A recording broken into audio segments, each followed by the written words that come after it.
misma semana.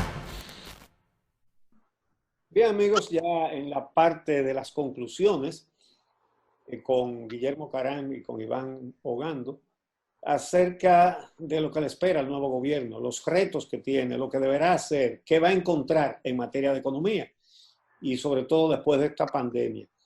Al principio, Iván señaló lo que todo el mundo sabe, el gran crecimiento económico, ¿verdad?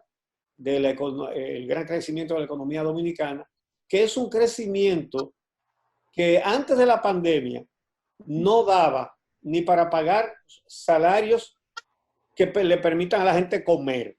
Salario mínimo de 10,000 pesos, canasta familiar de 30,000, ¿verdad? Es un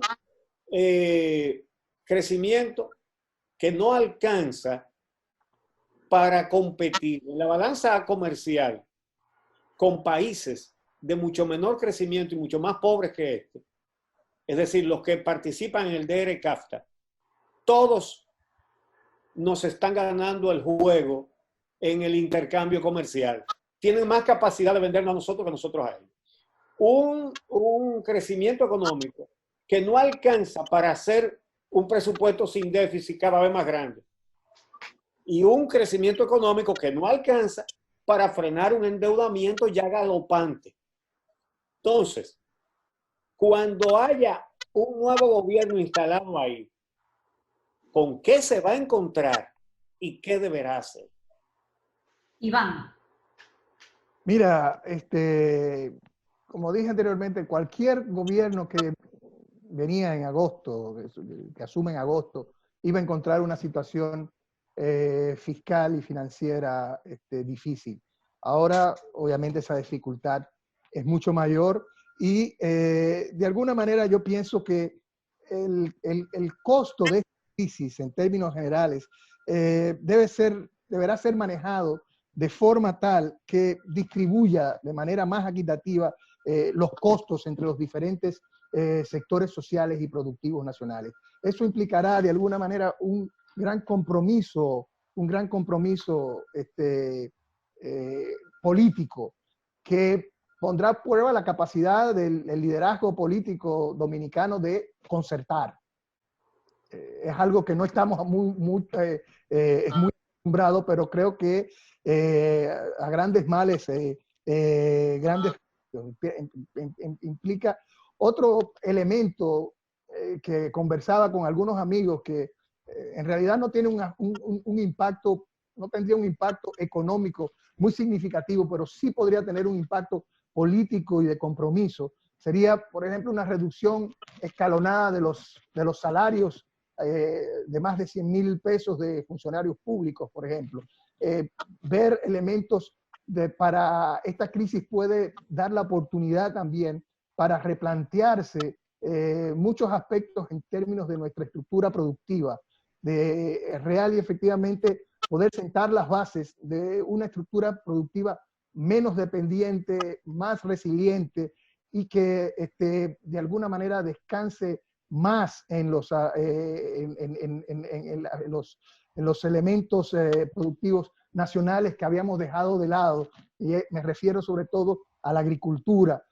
Por suerte, en términos de seguridad alimentaria, tenemos una relativamente buena cultura, pero definitivamente a partir de agosto se necesita llegar a acuerdos sustanciales, acuerdos que toquen, por ejemplo, la reforma de los fondos de pensiones, los aspectos fiscales, el pacto eléctrico y un acuerdo entre las fuerzas económicas y políticas nacionales que garanticen que el costo de esta crisis se va a poder distribuir de manera más equitativa. Todos tenemos que darla, pero tenemos que proteger sobre todo a los sectores más vulnerables, porque si no, nos estaríamos abocando en el mediano plazo a problemas sociales muchísimo más graves que podrían incluso atentar contra la estabilidad política nacional.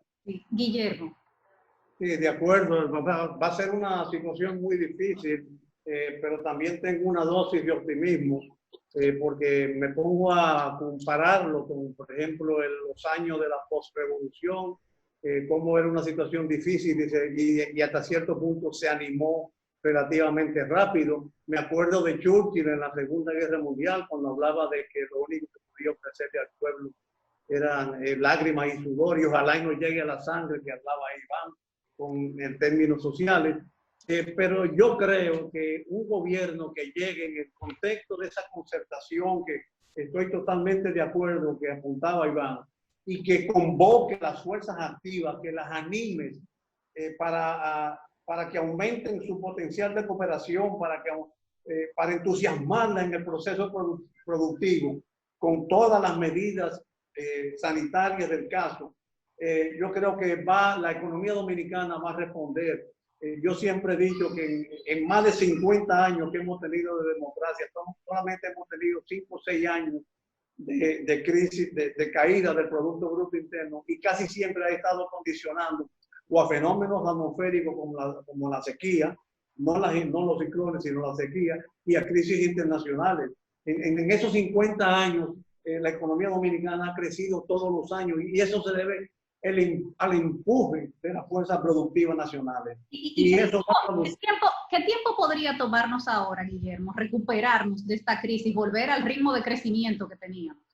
Yo creo que es rápido, no te puedo decir tantos meses o años, dependiendo de la capacidad con que se tomen las decisiones políticas.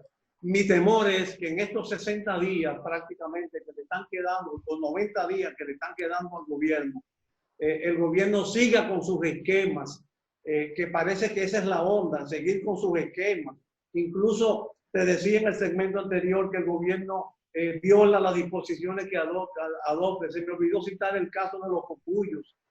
Aquí hay toque de queda, pero los cocuyos de noche están repartiendo alimentos para la campaña política, al igual que lo hicieron en los años 90. Entonces, ¿cómo va a aumentar la credibilidad? Un gobierno que llegue en el esquema de una concertación, que sea creíble, sincero, que incluso convoque a las fuerzas políticas, como se está haciendo desde ahora, porque todos los partidos políticos opositores están hablando de diálogo y de gobierno de unidad nacional, e incluso se puede orquestar desde ahora la programación de ese gobierno, para que por lo menos, recordando la palabra de Churchill, solamente tengamos lágrimas y sudor y nunca tengamos sangre.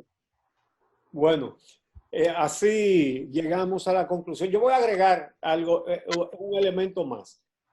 El nuevo gobierno, si le pone un freno a la corrupción, también estará contribuyendo con la economía, porque el otro día yo me puse a comparar las primeras medidas que tomó el gobierno para compensar a las personas que tenían sus pensiones o que estaban amenazadas de perder su trabajo, y alimentación y todo eso. Fue por un total, señores, de 32.000 millones de pesos, y solo Félix Bautista le probaron con una certificación de la Superintendencia de Bancos que había depositado 27.000 millones. Fíjense ustedes, una crisis entera del país entero, terrible, con 32.000 millones, y uno solo de ellos había depositado 27.000. Sí, el freno a la corrupción es una de las necesidades fundamentales. Muy agradecidos de Guillermo Caram, ex gobernador del Banco Central, también de Iván Ogando, que es el director de Flaxo en la República Dominicana, la Facultad Latinoamericana de Ciencias Sociales, y nuestro agradecimiento por haber aceptado participar en esta conversación que ha resultado ser tan interesante. Gracias. Gracias. Y un placer haber compartido con el señor Caram y con ustedes, Suchi y Diana. Igual para Iván, un placer verte. Gracias a ustedes y gracias por su sintonía. Nos encontramos de nuevo en Agenda RD 2020 en esta misma semana. Chao, chao. Esta misma